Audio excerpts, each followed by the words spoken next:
Hi everyone అండి. ఇవాళ recipe కర్జలు చేసుకోవడానికి ఒక గిన్నెతో కొలుసుకొని నువ్వులు ఇలా వేయించుకోవాలి. నువ్వులు వేయించుకున్నాక అదే గిన్నె కొలతతో పల్లీలు కూడా వేయించుకోవాలండి.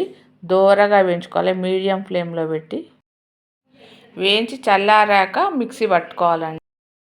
మిక్సీ పట్టేటప్పుడు ఇలాచి ఇలా వేసుకోవాలండి. ఇలాచీతో పాటు పట్టాలి.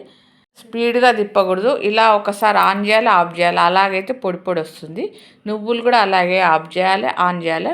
ఇలా పొడి పొడి ఉంటుందండి, లేకపోతే ఆయిల్ అంతా వచ్చేస్తుంది. అదే కొలతతో అదే గిన్నె కొలతతోని బెల్లం కొంచెం కొంచెం వేసుకొని మిక్సీ పట్టాలి. పల్లీల పొడిలో నువ్వుల పొడిలో కొంచెం కొంచెం వేసుకొని బెల్లం కూడా మిక్సీ పట్టుకోవాలి. ఈ విధంగా ఉంటుందండి పొడి పొడి.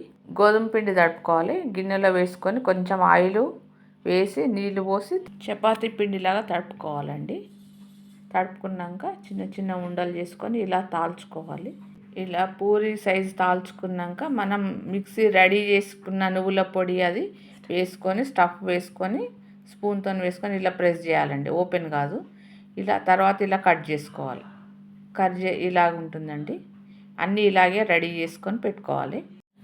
ఆయిల్ వేడెక్కాక మీడియం ఫ్లేమ్లో పెట్టి కాల్చుకోవాలండి, ఎందుకంటే అవి ఓపెన్ అయిపోతాయి. ఎక్కువ హైలో పెడితే మీడియంలో పెట్టి 2 సైడ్స్ ఇలా కాల్చుకోవాలి.